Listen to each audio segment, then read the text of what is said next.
계속해서 요한복음 강해 59번째 시간입니다. 오늘은 우리 주님께서 하늘의 미랄에 대한 말씀을 하고 계시죠. 오늘 말씀은 주님께서 어린 나귀를 타시고 또 예루살렘으로 입성을 하십니다. 그 이후에 있었던 여러 가지 말씀 가운데 이 하늘의 미랄에 대해서 말씀하고 있죠. 오늘 20절에도 보면 주님을 찾아온 그리스도인들이 있죠. 또 제자들에게 주님께서 이 말씀을 해주고 있습니다. 주님께서 자신의 죽음에 대한 어떤 영적 의미를 계시해 주시고 있죠. 또 우리가 살아가는 방법에 대해서 하나의 본을 보여주시는 말씀인 것입니다. 주님은 자신이 곧 죽을 때가 된 것을 아셨죠. 또 자신의 죽음이 어떤 죽음이고 또 그 죽음의 결과가 무엇인지, 또 주님이 맺게 될 그 열매가 얼마나 되는지를 말씀을 해주고 있습니다. 이걸 아셔서 우리에게 설명을 하고 있는 거죠. 십자가의 죽음을 통해 주님께서 자신의 그 죽음의 영적 의미를 밝혀주신 것이고요. 또한 이 죽음을 통해서 영광을 받으시는 그런 일들을 지금 선포하고 있는 것입니다. 어떻게 보면 사람들에게는 죽음은 슬픔이잖아요. 고통 가운데 살다가 그렇게 죽게 되어지면 슬픔이고 절망이지만 우리 예수님에게는 이 죽음은 이것이 영광이었다라고 말씀을 하고 있는 것입니다. 오늘 우리는 이 부분에 있어서 주님께서 그 죽음을 어떻게 맞이하셨고 또 그 자신의 죽음이 무엇인지를 가르쳐 주시는 그 부분에 대해서 우리가 살펴보려고 합니다. 20절, 요한복음 12장 20절 보시기 바랍니다. 그 명절에 경비하러 올라온 자들 가운데 어떤 그리스 사람들이 있더라. 유대인들뿐만 아니라 이방인들이 예루살렘 그 성전에 올라오는 것은요, 그들이 유대계로 지금 개종을 했기 때문인 그렇습니다. 유대인들은 일반적으로 아브라함의 후손으로 혈통적인 그런 공동체인 것 같죠. 그러나 사실은 유대교라고 하는 것이 종교의 단체라는 것을 우리가 알 수 있습니다. 누구든지 유대교로 개종을 하기만 하면 그는 유대인이 이제 되어지는 거죠. 명절에 이렇게 경배하러 올라온 그 사람들 중에 그리스 사람들이 몇 있었다라는 것을 알 수가 있는데요. 이들은 유대와 그 근접 접경 지역에 살았던 사람들인 것을 알 수가 있습니다. 그런 사람들인데 개종자였다는 것을 우리가 대충 이제 추정할 수 있게 되어지죠. 사도행전에 보면 에티오피아 내시가 에티오피아 사람이잖아요. 그런데 와서 주님을 경배하러 오는 경우도 있었지 않습니까? 그때도 역시 사도행전이 보면 예수님이 죽고 나는 한참 이후라는 것을 알 수도 있거든요. 그렇게 그때까지도 계속해서 경배하러 온 사람이 있었단 말입니다. 유대 3대 명절에 모인 그 사람들의 부류가 바로 이런 사람들이 다 포함되는 그런 경우라는 것을 알 수가 있습니다. 그래서 이 예루살렘에 있었던 일은 이제 그 당시 이제 소아시아 그러면 지금으로 표현하면 이제 터키 그쪽 지역으로 왼쪽 지중해 쪽 바다 쪽이라고 보시면 알 수 있습니다. 그쪽 그러니까 지중해를 낀 모든 나라와 섬들에 전파되어졌었던 거죠. 그러니까 예수님 당시 이 사건이 지금 그쪽에 다 지금 이제 소문이 났단 말이죠. 이건 매우 중요한 부분이라는 것을 알 수가 있는데요. 그 당시에 예루살렘은 역사의 중심지라는 것을 알 수가 있습니다. 항상 하나님은 이스라엘 중심으로 어떤 일은 다 계획해 나가셨던 거죠. 6월절에 경배하러 온 그리스도인들은 주님의 소식을 들어 알고 있었다라는 것입니다. 그래서 찾아와서 물어보는 거잖아요. 선생님은 보기를 원하고 있다. 그 얘기입니다. 이들은 나사로 이야기도 알고 있었고 주님이 행하신 여러 가지 이적들도 다 듣고 알고 있었다는 것입니다. 어저께인가요? 그저께 무심코 지도를 좀 봤어요. 세계 지도를 보면서 모양을 보니까 지금 나눠져 있잖아요. 아메리카, 유럽, 그리고 아시아 그렇게 좀 나눠져 있는 부분이 있잖아요. 근데 그 나눠진 부분이 물론 창세기에 보면은 벨리게 때 그 대륙이 갈라졌잖아요. 그 모양이 갈라진 부분을 보니까 좀만 합치면 다 하나인 것처럼 보이더라고요. 근데 그 땅 가장 가운데 중심이 보니까 이스라엘이라고 딱 보이더라고요. 제 눈에. 그렇게 한번 뭉쳐 보십시오. 그럼 딱 중심이 이스라엘이더라고요. 이스라엘이 중심이었다는 것을 우리는 그렇게만 봐도 좀 이해할 수가 있습니다. 그래서 이런 부분을 우리가 생각해 보면서 오늘 그리스도인들을 우리가 그렇게 이해할 수가 있겠죠. 아무튼 이들은 여러 가지 일들을 듣고서 알고 있었다. 근데 그리스 그러면은 우리가 이제 뭐 알렉산더 생각도 많이 나지 않습니까? 유럽 쪽 오른쪽 부분이긴 하는데 그리스 그러면 우리가 항상 먼저 떠오르는 것은 그리스 신화 그렇잖아요. 그러면 그다음 그리스 사람들은 신화의 중심이잖아요. 로마 신화도 있고 그리스 신화도 있는데 그들은 그런 신화가 있단 말이죠. 그리고 철학도 얼마나 발전됐습니까? 헬라 철학, 그리스가 이제 헬라잖아요. 헬라 철학이 굉장히 발전됐기 때문에 또 사도행전의 사도 바울도 헬라 이 철학에 대한 부분도 강조하지 않습니까? 잘못된 부분을 말하고 있었던 거죠. 아무튼 그런 그리스에서 이 신화 말고 지금 이상한 소리를 들은 거예요. 예수님이 나사로를 어떻게 했다? 살렸다. 놀라운 일이에요, 지금. 소문이 지금 터키 소아시 쪽으로, 이렇게 지중해 연안 쪽으로, 바닷가 위에 그리스 쪽으로 많이 퍼졌단 말이죠. 그걸 듣고 지금 왔단 말이에요. 아무튼 그런 부분을 듣고 왔어요. 그러니까 주님을 만나고자 했다라는 것을 20절 말씀을 통해서 알 수가 있습니다. 그런 부분을 20절에 말씀하고 있고요. 21절 보십시오. 그러므로 바로 그 사람들이 갈릴리 베세다 출신의 빌립에게 가서 그에게 청하여 이르되 선생이여 우리가 예수님을 뵙기 원하나이다 하니. 근데 이 말씀 보면 이상하지 않습니까? 왜 그리스 사람들이 갈릴리 베세다 출신의 빌립에게 가서 이렇게 요청을 하고 있었을까? 빌립은 갈릴리 베세다 사람이었는데요. 이 지역은 그 당시에로 표현하자면 다인종이 살고 있는 지역이었다는 것을 알 수가 있습니다. 그런 사회이고 지역이었다는 거죠. 그리스 사람들이 빌립에게 말을 걸고 부탁한 것은 그런 문화가 구성되어졌다고 한다면 자연스러운 일이겠죠. 사람은 말이 통하고 지역이 이렇게 통하면 뭔가 공통점이 있을 것이라고 생각을 하고 막 끌리게 되지 않습니까? 특히 이제 전라도 사람이 서울에서 전라도 사람 만나봐요. 어떻습니까? 굉장히 반갑죠. 근데 서울에서도 경상도 사람이 경상도 사람 만나면요. 굉장히 반갑잖아요. 지역적인 부분이 있으니까. 근데 이제 전라도 사람이 경상도 만나고 경상도 사람이 전라도 사람 만나면 별로 탐탁지도 못하죠. 아직도 지금도 이런 지역적인 감정이 있어서 그렇습니다. 근데 공통점이 지금 있는 거예요. 빌립은 이들에게 선생이라는 칭호도 받네요. 좀 어느 정도 소문이 나 있던 것 같아요. 제자 중에 한 사람이 이 빌립도 그런 지역에 살고 있으면서 또 이렇게 선생이라는 칭호를 그리스 사람들에게 받으니까 좀 어느 정도 유명세가 있었나 봅니다. 근데 이들이 지금 찾아와서 우리가 예수님을 뵙기 원합니다 라고 지금 요청을 하고 있죠. 이것을 보면 누구든지 주님을 찾고 만나려고 하는 이런 마음과 행동이 있으면 어떻게 될까요? 그렇죠. 성경 말씀에도 그런 거 말씀이 있지 않습니까? 주님을 찾고 만나기를 원하는 것은 참 좋은 마음이죠. 또 그런 마음을 가지면 하나님께서도 만나게 해주시지 않습니까? 그래서 이사야 55장 6절에도 보면 너희는 주를 만날 만한 때에 그분을 찾으라. 그분께서 가까이 계실 때에 그분을 부르라. 열심히 부르고 찾으면 만날 수 있다는 그 얘기죠. 이런 마음이 우리에게 더 많았으면 좋을 것 같습니다. 아무튼 이들이 21절에 빌립에게 찾아가서 요청을 하고 있죠. 그래서 22절에 이 이야기를 들은 빌립은 또 바로 예수님한테 간 건 아니에요. 안드레에 가서 말하고 또 다시 안드레와 빌립이 예수님께 아뢰니라 라고 말씀을 하고 있습니다. 이런 식으로 하나의 이제 전달자 역할을 하고 있는 거죠. 참 중요한 부분을 주님 앞에 말한 내용을 22절까지 우리가 볼 수 있습니다.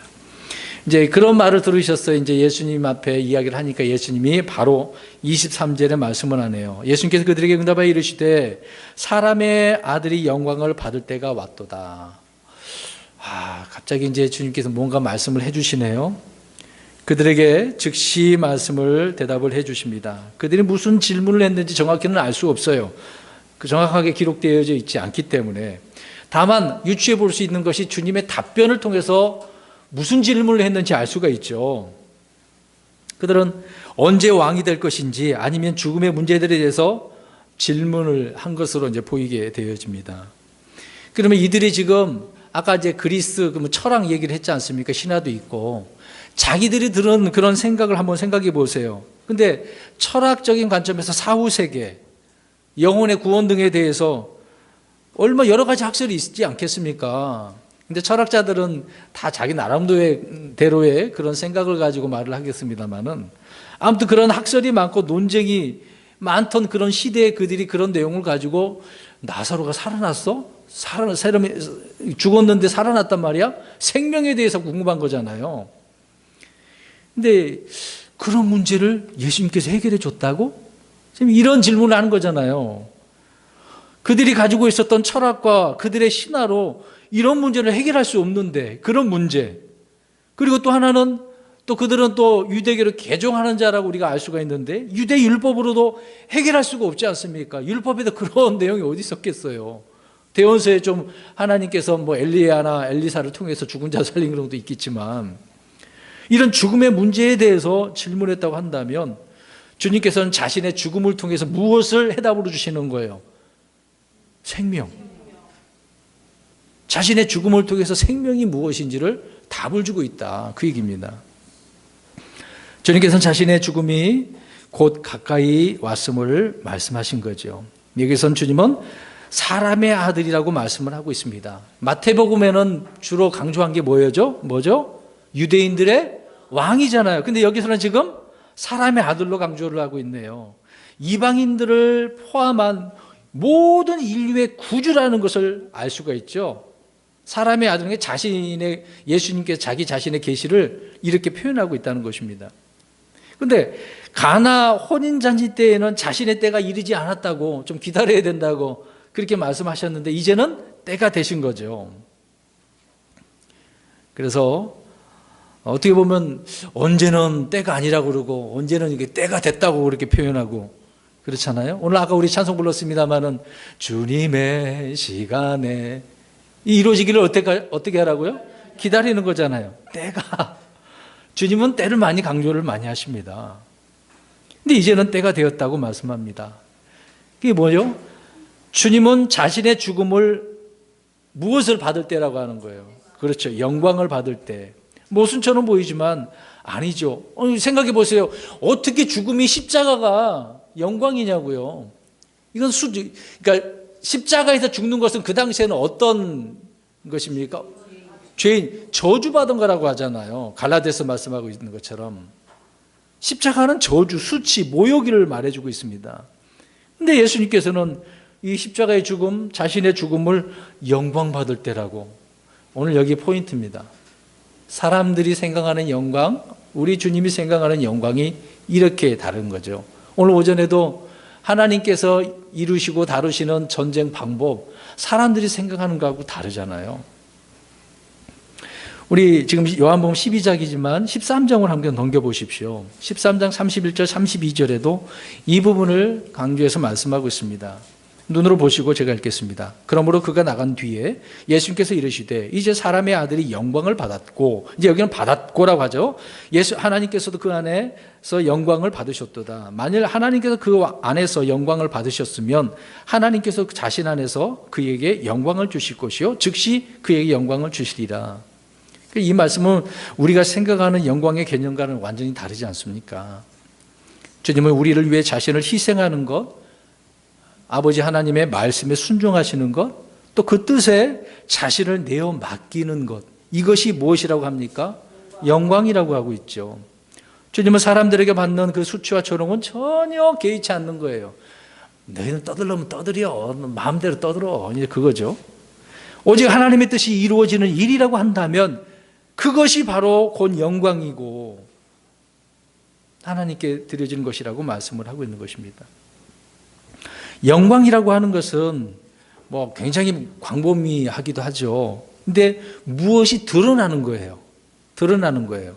오전에도 믿음을 통해서 하나님의 일이 드러나는 거 아닙니까? 그렇게 일하시는 하나님이잖아요. 이 영광도 그런 거거든요. 그런데 그 십자가가 바로 그것입니다. 십자가에서 하나님의 영광이 무엇이 드러났습니까? 하나님의 사랑이 드러났잖아요. 영광이 드러난 거 아닙니까? 주님의 공의가 드러나지 않았습니까? 사랑이라고 하는 것은 모든 죄들을 제거하시고 다 덮어주는 거잖아요. 공의라고 하는 것은 죄는 심판받아 죽는다. 그것이 드러난 거 아닙니까? 이것이 영광이라는 거죠. 하나님의 모든 성품이 가장 분명하고도 확실하게 드러나는 것이 바로 이 십자가라고 하는 도구를 통해서 영광이 그렇게 드러난 것입니다. 그래서 주님은 십자가에 매달려 죽임을 당하시는 일이 영광 받을 때다, 이렇게 말씀하십니다. 여러분, 선수들이 메달을 받거나 우승 트로피를 받잖아요. 그런 상을 받는 것처럼 주님은 무엇을? 영광을, 십자가를 통해서요. 주님은 사람들에게 받는 수치는 그런 수치를 여기지도 않으신 거죠. 히브리서 12장 2절에 우리의 믿음의 창시자여 또 완성자이신 예수님을 바라보자. 그분께서는 자기 앞에 놓인 기쁨으로 인해 십자가를 견디사 그 수치를 멸시하시더니, 수치를 멸시했대잖아요. 아무렇지도 않게, 개의치도 않은 거죠. 주님께서 자신의 죽음을 미리 예언하시고 또 그 죽음의 성격을 미리 이렇게 말씀해 주신 것은 전적으로 예언의 말씀과 또 역사를 주관하시는 하나님의 뜻에, 하나님의 예지, 거기에 기초해서 이렇게 말씀하는 것 아니겠습니까? 여러분, 어느 누가 자신의 죽음을 미리 알고 그 죽음의 의미가 뭔지 말할 사람이 어디 있겠어요? 누가 있겠습니까? 주님은 제자들과 군중들을 향해서 또 그리스인들을 향해서 자신의 죽음의 영적 의미를 이렇게 밝혀주십니다. 이미 친낸 요한을 통해서 세상 죄를 제거하신 하나님의 어린 양을 보라, 이런 선포가 있었지 않습니까? 또 주님께서 자신이 어떤 죽음으로 죽을지에 대해서 이렇게 말씀하고 있는 거죠. 그래서 니고데모에게도 말씀하시지 않습니까? 모세가 광야에서 뱀을 든 것 같이 사람의 아들도 반드시 들려야 한다. 십자가의 들림을 말씀하고 있었던 거죠. 주님은 모든 사람을 대신해 죽기 위해서 나신 유일하신 분이십니다. 그래서 세상 죄를, 이 땅의 모든 죄를 제거하려고 오셔서 그렇게 희생을 하신 거죠. 히브리서 9장 26절에 단 한 번 나타나셔서 자신을 이렇게 희생하심으로 죄를 제거하셨다고 말씀하고 있지 않습니까? 주님은 단 한 번의 죄를 남김없이 깨끗하게 이렇게 제거하셨어요. 죄성, 죄의 본성, 이런 거 다 주님께서 해결하신 것 아니겠습니까? 우리가 이제 흔히 말하는 죄는 몸으로, 생각으로 짓는 그런 죄가 있을 거 아닙니까? 그거는 내 속에 있는 속성, 죄의 속성으로 인한 죄의 결과로 드러나는 거잖아요. 그래서 누구든지 주님을 믿기만 하면 그의 죄는 남김없이 다 제거가 되어지는 것입니다. 우리 주님의 죽으심에 대한 바른 믿음과 분명한 이해야말로 우리는 영적 생활의 가장 기본적인 것이라는 것을 알 수가 있죠. 이것이 십자가의 죽음에 대한 영적 의미를 말씀하고 있는 것입니다. 히브리서 10장 11절에서 14절에 그렇게 또 하나 표현을 해주고 있는 거죠. 주님은 자신의 죽음을 통해 죄인들을 이렇게 완전하게 하셨는데요. 죄인들은 죄의 종이기 때문에 죄를 이길 수 있을까요? 없을까요? 없어요. 그러나 우리 주님은 죄를 제거하실 수 있고 용서할 수 있는 그런 분 아닙니까? 하나님이시니까 가능한 거죠. 우리 인류의 문제, 전쟁, 질병, 어떤 공해, 우리 지금 먼지 때문에 얼마나 힘듭니까? 별의별 문제 다 문제가 많아요. 근데 성경은 무슨 문제를 강조하고 있을까요?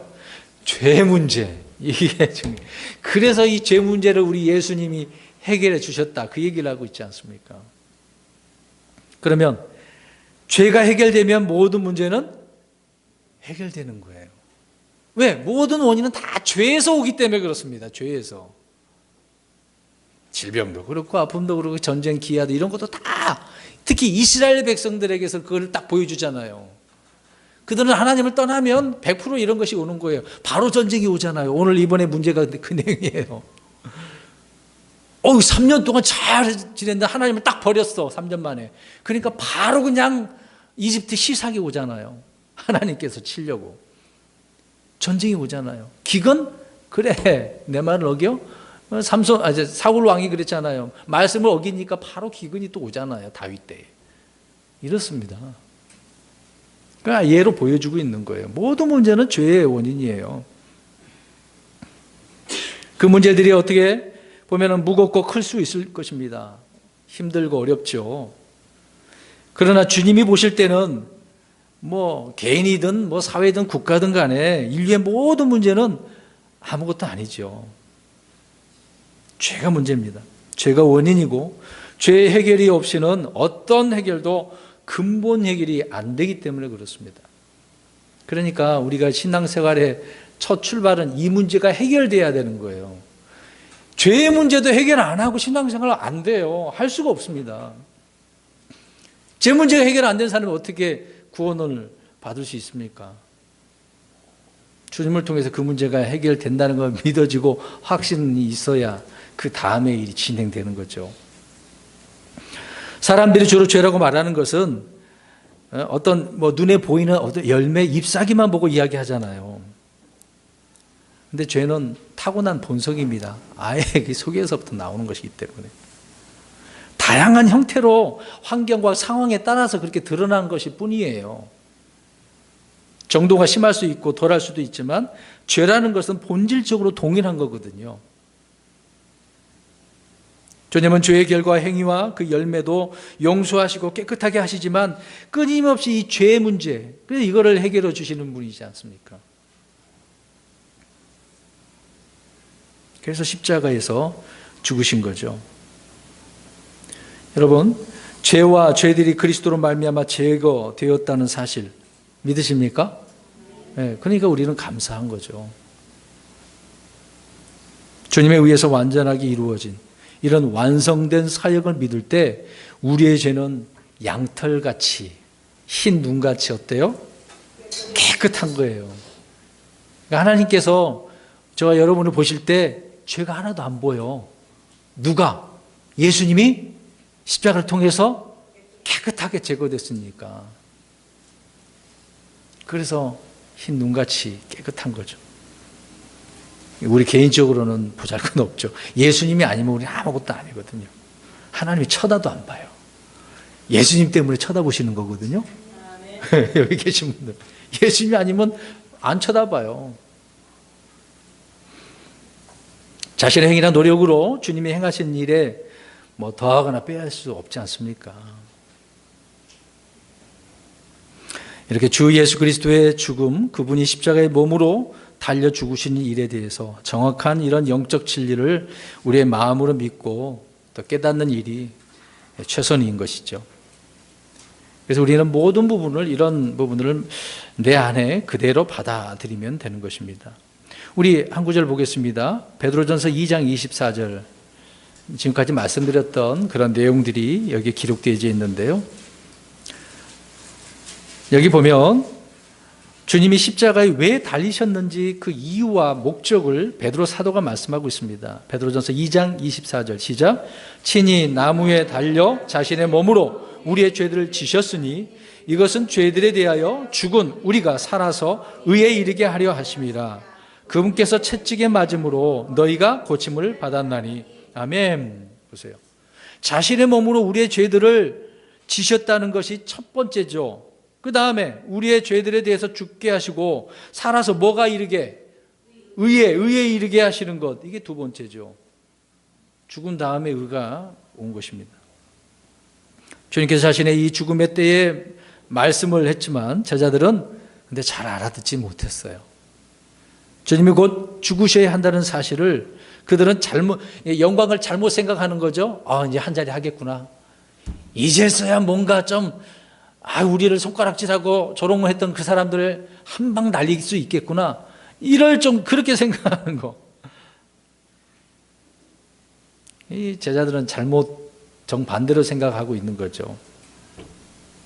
이제 영광을 받으실 때가 되었다니까 이제 고생은 끝나고 왕으로서 영광을 누리나 보다. 제자들은 그렇게 생각한 거죠. 그래서 주님은 영광을 받으신다는 것이 곧 죽음을 말한다는 것을 더 자세하게, 더 구체적으로 말씀해 주신 거였어요. 24절 보겠습니다. 오늘 본문에 12장 24절. 진실로 진실로 내가 너희에게 이르노니 한 알의 밀이 땅에 떨어져 죽지 아니하면 홀로 남거니와 죽으면 많은 열매를 맺느니라. 우리는 이 구절을 얼마나 좋아합니까? 그런 노래도 있잖아요. 한 알의 갑자기 생각나네. 땅에 떨어져 있잖아. 노래 갑자기 부르다가 갑자기 생각 안 나네. 주님이 날 사랑하시고, 그 노래 있지 않습니까? 주님은 죽음을 말씀하신 거죠. 왕으로 영광받는 것이 아니라 한 알의 밀알로서 죽는다는 것입니다. 참 사람들이 볼 때는 무슨 왕이시라는 분이 뭐 이렇게 죽으셔. 좀 거창하게 죽지. 그렇게 말하는 사람이 있어요. 죽는 이유는 뭐라고 말씀합니까? 열매를 맺기 위해서. 여기서 하나의 밀알은 우리 예수님 자신이잖아요. 자신이 죽으니까 많은 열매를 맺는다. 하나의 밀은 땅에 떨어져 죽음으로써 열매를 맺는다는 사실은 자연 법칙이잖아요. 사실 모든 생명은 어디에서 탄생하는 걸까요? 죽음에서 탄생하는 겁니다. 죽음에서. 죽음에서. 식물은 그 땅에서 뿌리를 내리고 어떻게 하죠? 뿌리를 내리기 전에 어떻게 해요? 심겨지면 썩어서 죽는 거잖아요. 그래야 뿌리가 내려지고 땅 밖으로 나오는 거죠. 생명을 낳게 되어지는 거죠. 생명은 죽음을 통해 또 다른 생명을 낳는다라는 것이 자연적인 이치의 진리를 주님께서 그것을 가져다가 내가 그런 자야 라고 말씀하고 있는 거죠. 그래서 우리 주님의 죽음은 하나의 밀알로서 온 세상에 많은 그리스도인을 낳으신 겁니다. 저와 여러분을요. 주님의 열매가 얼마나 풍성한데요. 우리만 있는 건 아니지 않습니까? 주님께서 십자가에서 죽지 않으시고 그냥 하늘로 올라가셨다고 생각을 해보세요. 이런 열매가 있겠습니까? 없는 거예요. 이거를 누가 감히 계획하고 그것을 이룰 수 있겠습니까? 죄송하지만 남의 종교 이야기하면 석가모니가요? 모하메드가요? 교황이? 못해요. 사람이 어떻게 합니까? 그거를요. 자, 이 구절은요, 주님의 열매 맺는 이 수확하는 법칙이에요. 열매 맺는 법칙. 여러분, 우리가 옥수수를 하나 심었다고 생각해 보세요. 옥수수 그 열매 하나 이제 옥수수 있지 않습니까? 거기에 옥수수 몇 알이 있어요? 세 보셨나요? 옥수수 100개 되죠. 뭐 적어도 100개 이상은 되는 겁니다. 그걸 조금씩 먹으면 얼마나 맛있어요. 여름에는 참 우리나라 뭐 각 지역마다 그렇게 옥수수가 있는데 맛있지 않습니까? 우리 삶도 마찬가지입니다. 우리가 죽고 새 생명으로 태어나지 않으면 풍성해질 수가 없어요. 삶 속에서 안 죽으면 풍성하지가 못한 거거든요. 그냥 그 하나 그대로 있는 것뿐입니다. 주님께서 말씀하고 있는 것처럼. 자기를 부인하고 자기 십자가를 지고 주님을 따를 때 이 풍성한 열매를 맺는다고 말씀하고 있는데 이게 오늘날 많은 그리스도인들이 안 되고 있는 거죠. 그래서 바울이 고린도전서 15장 31절에 나는 날마다 어떻게 하노라? 죽노라. 왜 죽은 거예요? 죽어야? 왜 그렇죠? 살고 열매를 맺으니까. 이것이 수학의 비결이죠. 누구라도 십자가를 지지 않으면 주님을 따를 수 없어요. 십자가 없이 주님을 따르고자 할 때 그는 십자가의 원수가 되는 거예요. 반대로. 날마다 이 십자가의 흔적이 있어야죠. 그럼 열매를 원하면 자신을 십자가에 내어드리고 주님의 그 죽음과 함께 죽은 죽음을 받아들여야 되는 거 아니겠습니까? 근데 오늘날 어떻습니까? 선포되는 진리는 어떤 진리들일까요? 이건 진리는 아니겠습니다만 긍정적인 힘, 사고방식, 자기 신념이죠. 그 내용들은 다. 축복, 성공, 그런 설교들을 많이 하잖아요. 근데 주님은 지금 십자가에 죽는 진리가 곧 열매를 맺는 진리다. 그 얘기를 하시잖아요. 근데 세상은 지금 오늘날 기독교라고 하는 교회마다 정반대로 선포를 하고 있잖아요. 주라고 말하고 있는데 살으라고 자꾸 이야기하지 않습니까? 우리가 하나님의 미랄의 진리를 우리 자신에게 그래서 적용해야 되는 거죠. 죽음은 과정이 아닙니다. 단번에 일어나는 사건이에요. 자, 예를 들어서 오늘 조금 죽고 내일 조금 죽는 이런 식일까요? 그냥 죽으라고요. 조금씩이 아니라 그냥 단번에 죽는 거죠. 우리 주님은 우리의 죄와 육신을 그런 식으로 처리하지 않으셨습니다. 십자가에서 단 한 번 죽음으로 모든 죄들을 제거하신 거죠. 우리는 로마서 6장 2절에 죄에 대한 죽음, 갈라디아서 6장 14절에 세상에 대한 죽음, 갈라디아서 5장 24절에 육신에 대한 죽음에 대해서 이런 진리를 깨닫기만 하면 즉시 우리는 어떻게, 나는 죽었다. 깨달은 사람은 오늘도 죽습니다. 그러는 거죠. 그리고 주님의 그 능력이 내 삶 속에서 역사하시는 것을 경험하게 되어지는 겁니다. 여러분 올 한 해 동안 이런 경험을 해야 되지 않을까요? 그 십자가에서 내 자아가 그냥 완전히 죽어야죠. 이런 사람들만이, 죽은 자들만이 은혜 안에서 날마다 막 성장하는 기쁨을 맛보게 되는 겁니다. 그러니까 힘들고 어려운 그 삶이 오히려 기쁘다니까요. 내게 막 기쁨이 넘치게 할 기회란 말이에요. 저번에 말씀드렸죠. 다시 한번 따라서 하십시오. 근심거리는 기독거리다. 그래야죠. 내게 기쁨을 가져다 줄 수 있는 기회인데요. 죽으면 열매를 맺도록 성장하기 때문에 그렇습니다. 죽지 않으면 싹이 피지도 않고 성장하지도 않는 거예요. 원리는, 세상 원리는 정확합니다. 또 주님의 말씀도 정확하잖아요. 다시 24절을 보십시오. 열매를 맺는 조건이 뭐라 그런 거예요? 죽는 거, 죽음이에요. 그 미랄이 이제 딱딱한 껍질이 있을 거 아닙니까? 깨어지고 벗겨진다고 보십시오. 벗어지고 그 속에 있는, 그런 다음에 뭐가 나오는 거예요? 생명이. 그러니까 껍질만 잃어버린 것이 아니라 모든 것이 다 그냥 한번 끝나는 거죠. 죽는 거예요. 근데 그 속에서 생명이 나오네요. 싹씩 나고 성장해서 막 놀라운 열매를 맺네요. 우리 주님은 이런 법칙을, 이런 원리를 가지고 계시고 그렇게 역사하시는 하나님이에요. 여러분, 하나님의 자녀들은 누구나 풍성한 열매를 기대하죠. 그런데 자신이 죽는 것을 어떻게 합니까? 좋아해요? 두려워하고 싫어해요. 하나님 왜 또 죽으라 그래요? 그렇죠. 열매를 맺기 위해서는 죽어야 하는데 죽기는 싫어. 근데 무엇을 바래? 열매는 바래. 안 되는 것을 왜 자꾸 그렇게 바래요?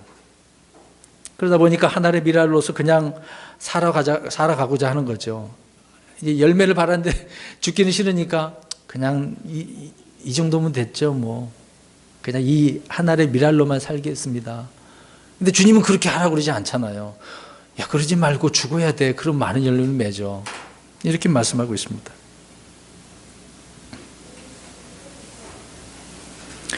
30배, 60배, 100배의 열매를 거두는 건 이게 배가의 법칙이거든요. 오늘 오전에 아이들에게 잠깐 그 얘기했어요. 배수의 법칙이 있어요. 우리 한번 저보다 좀 빨리 좀 해보십시오. 자, 2부터 2 더하기 4, 4 이렇게 올라가 봅시다. 시작. 2, 4, 8, 16, 32, 64, 128, 256, 512, 1024, 2048.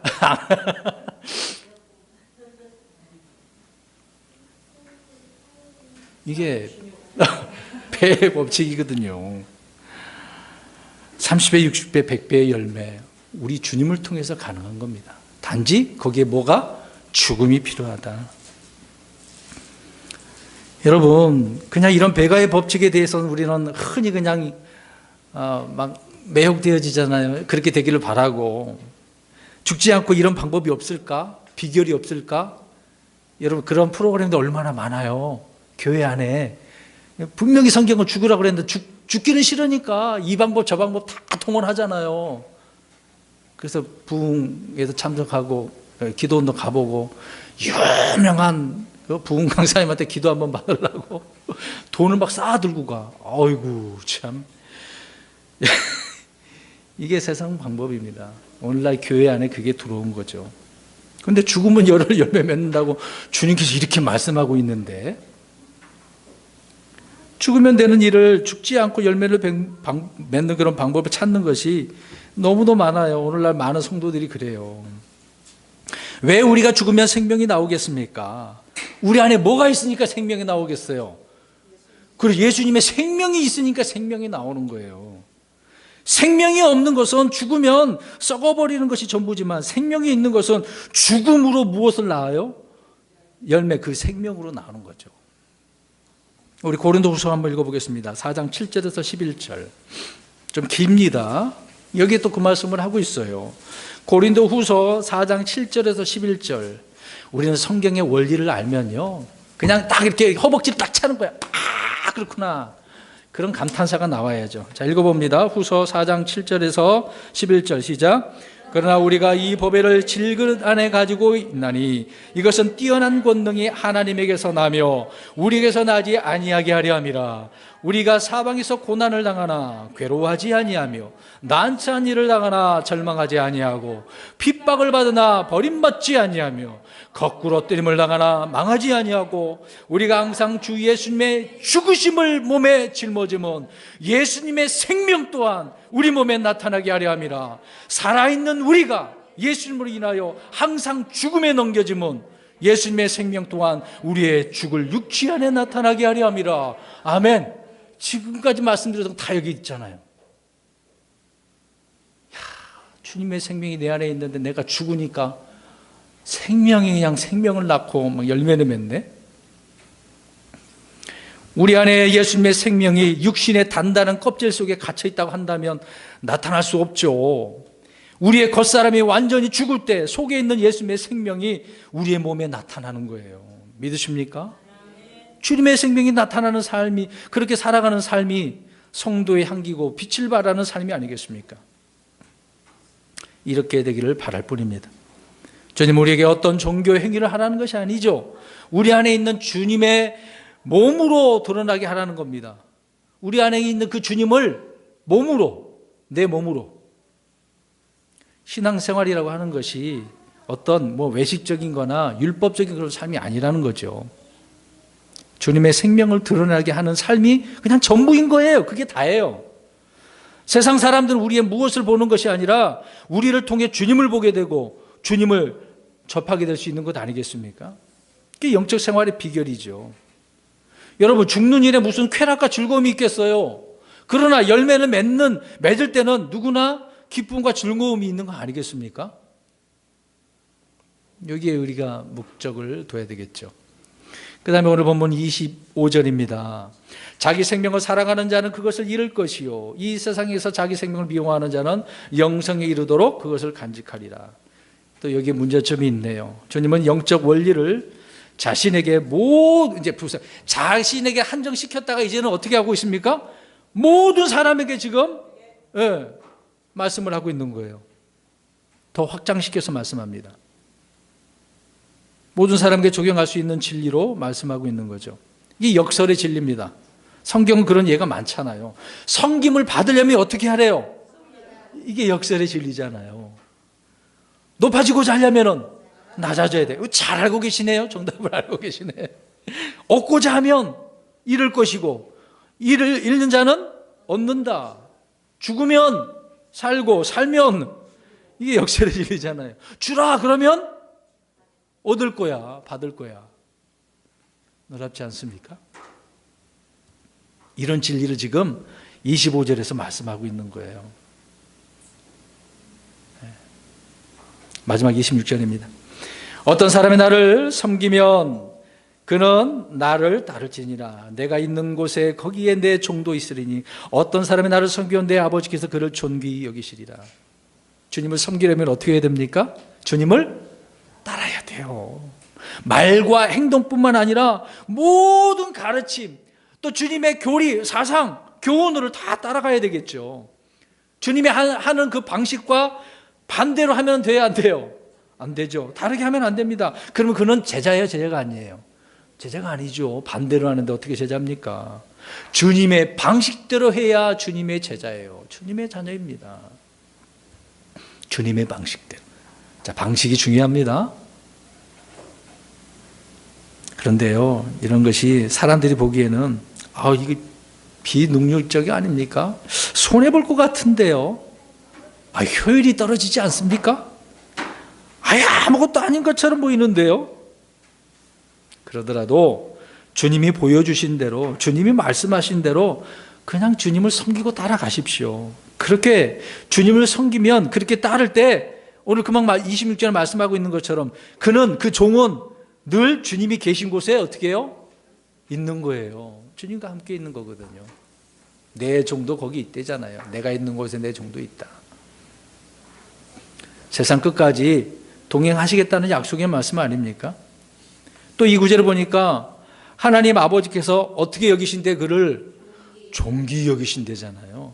이게 믿음에 따른 보상이에요. 오늘 오전에는 믿음의 승리를 보상으로 주신 것처럼 존귀 여기신대지 않습니까?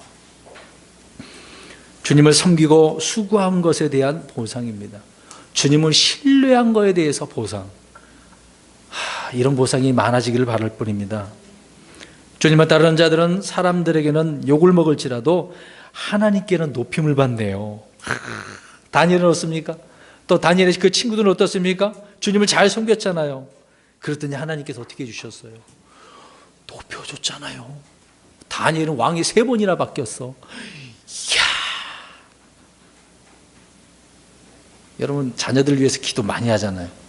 근데 우리 자녀를 다니엘처럼 말만 그러지 말고 다니엘이 그렇게 사는 방식을 알려줘야죠. 어떻게 살았는지. 하나님께서 그들을 귀히 여기셨습니다.